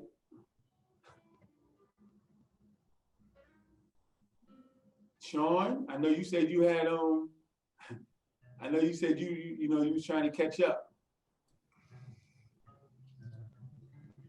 Yeah, that's what the daddy tomato said to the baby tomato when they were crossing the street. Trying to catch up. Catch up. That happens when he got squished. Yeah, well, I'm just, I have to go back through the ideate and finish that. I got to finish the pitch, and then also catch up to where we are at this point. So I mean, it's just a matter of applying myself. Honestly, I never really did very good in school, so it's trying to get used to. I don't know, trying to balance everything. So I mean, huh? See the chat? It said that's another revenue stream, your comedy. Oh, my comedy? Yeah, well, I'm pretty open, man. I'm transparent. I don't hold much back. I don't lie about my situation. If I'm having an issue, I'm just gonna say, hey, look, man, I'm trying to figure it out. I definitely don't want to quit.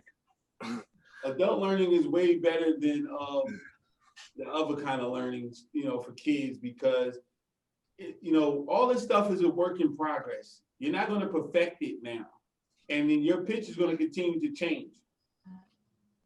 I wanted to change during class. I wanted to change after the fact, because the more information you get is going to change. The circumstances change, your pitch is going to change. So what you perfect now, if you're actually in the elevator with somebody, it's going to change. I promise you.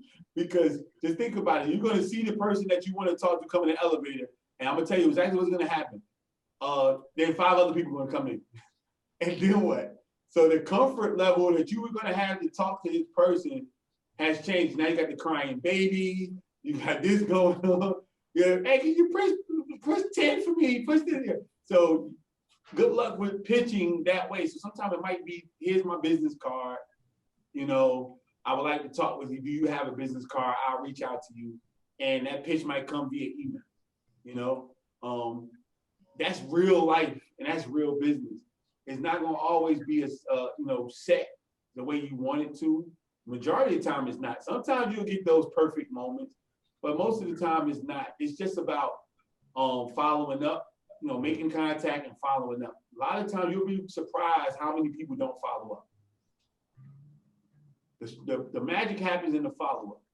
You meet somebody the next day after you follow up, I promise you, they could have met 50 people that night. You'll probably be in the 1% when you follow up. And they call me pleasantly, what they call it, politely persistent. Pleasantly persistent.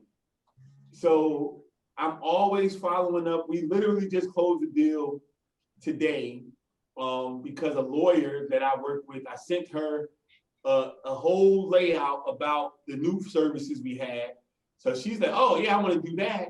And Jay, Christmas is coming up. So I need Christmas photos for my staff, because what they do is get photos and send it out to all their customers and make holiday cards, So they send it out to all their clients. I've been doing that with the same people for the last 5 years. I don't even take as many pictures as I used to, but I'm never going to stop taking hers until she tells me, because she's an attorney here, and this is somebody she looks forward to that.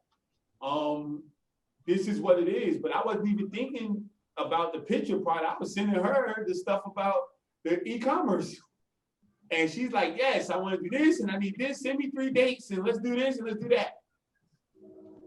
You know, so it's all about staying in contact with the people that you're doing work with. You know, whenever their birthday come up, I might tag them on the picture that we did on their birthday. This young lady I've done her headshot since 2014, and she ran for office. I've taken her photos for that. Family things, when she got her own law firm. I did when she was working for another law firm, then she got her own firm. I mean, it's a relationship now. You know, it's automatic. Anything that comes with visuals, commercial. Okay, Jay, let's do the commercial. Anything with visuals, they call us. But I stay in contact. Hey, happy birthday. Send a message to them. The follow-up. Relationships are key, man. So don't worry about that. Get to know, because you have to know your business inside and out. That's more important than anything. But at the same time, once you get in the crux of it, is about the relationship. Can they count on you to deliver? What do you have that nobody else has? You have to know that so you can tell somebody. Jane, are you still woke?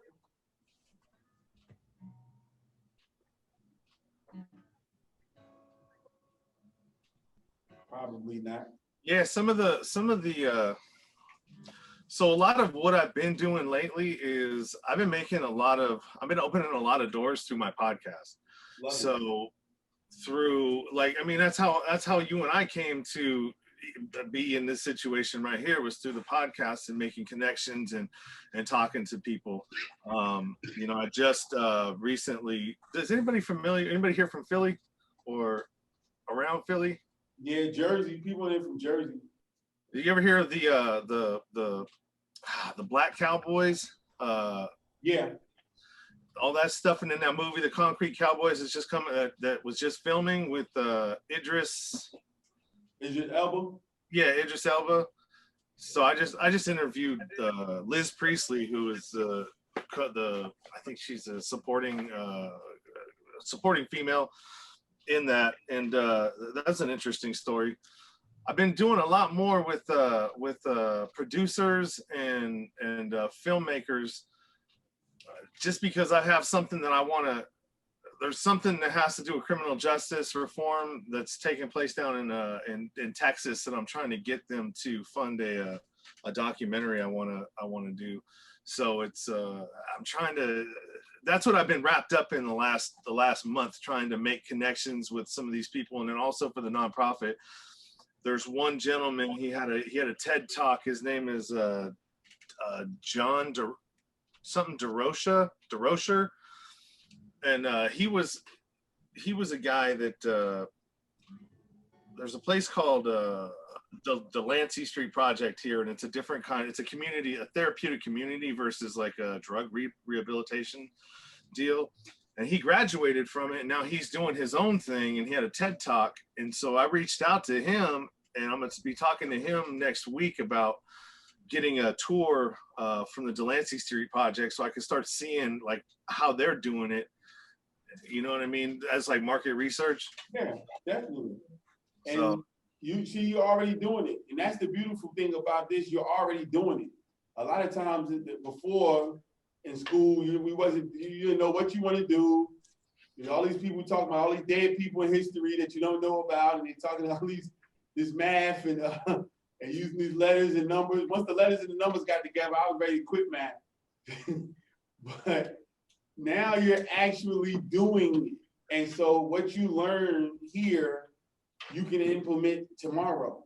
You know, so that's what's important. And the important thing is that where you started at a couple weeks ago in December, you need to be someplace else moving forward. And so you making these shifts and talking to you're actually reverse engineering your goal. You're saying okay, so now I'm going to work with people that's in the entertainment industry. Well, it's a lot of things going on with that. You might start talking about the medical marijuana field out there. You got a lot of people that's coming home with felonies that can't get into the medical marijuana field in California, but through your program, they probably can. It's so many things, but that podcast is your value proposition. That's your unique value proposition. You providing a platform and you're adding value. Everybody wants value. I'm in the media industry as well. So first thing we ask them, do you have a press kit? No. Well, let me run you through a few media places where you can go ahead and get some interviews and get some press. And so you're providing value, and you have to know that. And so double down on it. Start adding value to multiple different individuals, because it's a convicted felon in every walk of life right now. You got some at the bank because they knew somebody and they didn't even ask them about their background. You know, they might not interview with you because they don't want nobody to know that, but you know, but they're in construction, they're in film, they're in, you know, music, they're in everywhere. And you start putting the dots, connecting the dots, man, you have more stuff going on than a little bit. So what I would tell you, my personal opinion, you know, work, if this is not needed today to make the money, work on provide as much value to as many people as you possibly can. I promise you we'll be having a different conversation this time next year. Because if you have 100 interviews between now and then with the right people, your podcast is gonna be out of this world. I promise you. Yeah, and then that sets me up as an authority because of whatever that's generating as far as, like, you know, followers, listens, whatever. And then you can leverage that. Yeah. Whatever else you're trying to get to.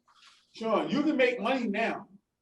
You don't, I mean, literally, I revamped my podcast and restarted over a couple months ago, and I already have ads. I literally already have people who advertise on my podcast.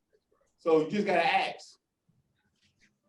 Yeah, I haven't. I've been paying for everything. I've even added show note writers because to try to get through some of these episodes. So I got like 50 in the bank that I got to get out. So I'm hiring, like having people write show notes for me and listen to the episode, do the summaries, do all the clips that I need. Nah, and I'm paying them like $8 an episode. No, go to your and I know I'm gonna get some other questions in before we go, but I would go to a local restaurant or something that needs some help and show them that you have this platform and tell them to give you $25 an episode. Yeah, I bet they'll do it. Ask 5. I bet you one to do it. Think so? I know so. I'll have to try that. We put too much into it. We think we always in our head. You have a platform. I use it, I mean, because I'm known where I live. So I immediately said, oh, Jay is starting a podcast. What are y'all gonna do? Who wants to? And people are saying, okay, great. How can we do this? Because before I even have any notes, anything, you know what I do already. So let's go ahead and do it. So that right there was something that you would be able to do. You know the area. You said you got 50 shows already in the, I don't know how many you already did, but you already got 50 you haven't even put out yet. Yeah. You know, put in a little ad for them and say, hey, this is brought to you by, you know, a Steak and Shake around the corner. And you're good to go. I bet you, ask 5. I would ask 10, but I bet you 20%. You'll get one. $25 a show. They'll at least give you one show to see what happens. But what if I don't have a big local following though? You don't have to have no big local following. Just go ahead and ask them. They might not have one either, but they need help. What's $25? Tell them, hey, I'm gonna send 5 people your way for $25. Let me tell you something I did, and I'll let you go. It was a restaurant around in my neighborhood just opened up, right? And I went to them and I got $10, 10% off of every meal because I told them I'll bring them customers. Every time I came in, they took 10% off because I said I'll bring them customers. You gotta ask. You have to ask. So get them to give me the 25 and then find at least 10 people that I can send in there and say, hey, look, say you were sent from no, the 25 is for that. Oh. 25 is for that. Now the extra 10 is you know, something else. But it gotta be something you care about. Like if it's a restaurant you go to all the time, and it's not like a big chain, but you got a place that they might even know you because you like to come and get the chicken wings all the time. Hey man, I got a platform. This is what I got. You know, I can go ahead and put you on there. And sometimes throw them a bone. How about this? So you're gonna be going there anyways, right? So why don't you just say, hey, let me do a 15-minute, because now nobody's really being able to go anywhere, and we're maybe gonna be locked down again. So why wouldn't I just say, hey, let me do a 15-minute, 10-minute little spot with you. You can tell me about your business, and then I can go and post it in all the local Facebook groups that I belong to for the area. That's worth more, man. Yeah, that's more money. That's more money. You 30 seconds. You only give them 30 seconds. All they need is 30 seconds. But you get what I'm saying, though. That's a little bit better because but you should be charging a couple $100 for what you just said. I just said $25. That's 30 seconds. Listen, I have a bank. I have Wood Forest Bank sponsors as a bank over here. It's based out of Texas, but it's over here. They sponsor one of my segments of my podcast. This is a bank, but I already done. I mean, they come to my show. I mean, come to my events that full, and I say, hey, I'm going to do a podcast now. What do you guys want to do? Do you want to promote? Yes. But it didn't start that way. I went out there and said, hey, I asked. You have to ask. You're not doing this for nothing. You're not doing this. Ask these people. It's somebody that needs your help. You're born and raised there. You know more than some of these other people do. Just go ahead and ask. And I promise you, you won't be disappointed. A lot of times we don't have because we don't ask. Sean, I believe in what you're doing, man. Hey, I'll pay $25 for a spot on your podcast. I believe in what you're doing, man. I think it's good. And I also want to say, man, I think another stream of income, I believe you would be a great motivational speaker. I think you have a great story. I think that's another stream of income that you could add into your business is motivational speaking. And my wife was saying maybe you should think about writing a book of some sort, of telling your story and and your passion of what you're doing. But I meant what I said. If you send me your cash out, I'll send it to your business. Oh, that's awesome, man. Just send me some. We'll talk. And I want one too. Let's do it. See, now you got two. What's your email address? I'm in too. You got 3. Yay. See, you got 3 now. So you're gonna go ahead and do Emerald put I think you probably got my information, but yeah, put your Cash App in the chat. And you can go ahead and do a spot for my J. Helene Apparel and Promotions company.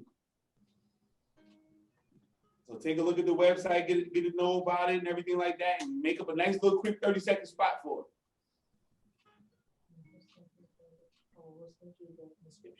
Well, I'll send you the description of it, and you just go ahead and read it off, and bam, there you go. I don't have a Cash App. I use Venmo. You better get a Cash App. I'll get one. I'll email it to you. Yeah, or PayPal. I'm cool with that too. Whatever. Yeah, that too. We need an invoice. Oh, we need an invoice though. Send an invoice. Invoice. Emerald's an accountant, so it's send us an invoice. Track our own money.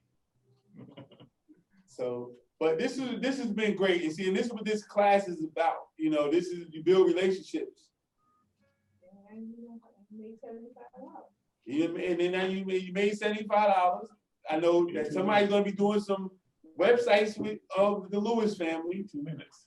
Somebody's gonna be doing somebody gonna buy a house or even get a referral for a house from Shaitan, because I'm sure she can get that referral money no matter all over the country. Who else? When his singleton, somebody's gonna be doing somebody's social media. Desmond's gonna have an online get yourself in shape scenario. Because let me tell you something, Desmond, I've known Desmond for years. Desmond has never gained no weight. He stays in shape.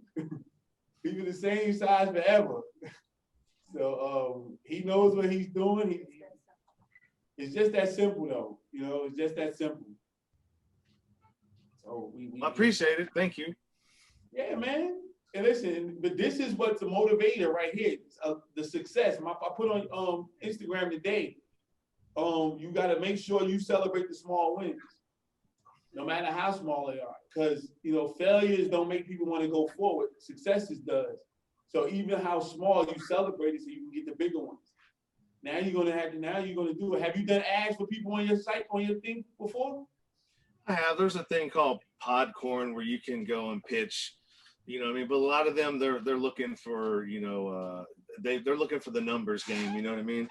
And like with me, I have 4 different places that I go to. So I mean, what they're looking at doesn't encompass like what my whole reach is, because I got Facebook Live, I got YouTube Live, and then I also got my Facebook group. So yeah, don't worry some about of those that may say 100 on the podcast episode, it could be 1,500 throughout all of them.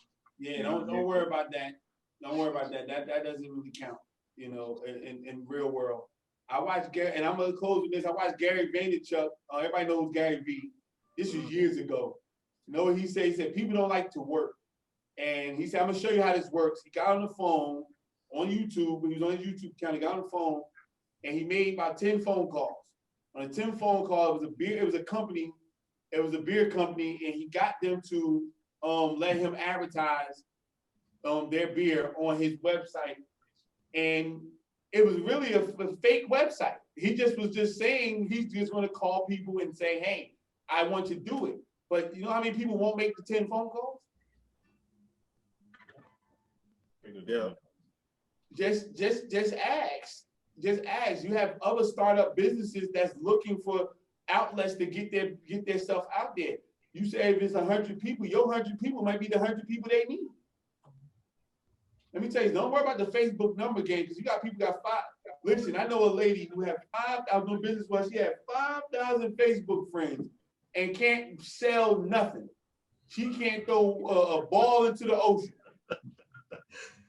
with none of it. That don't count. There's a lot of people that's all, it's fluff. How my man Shannon Sharp said, it's empty calories.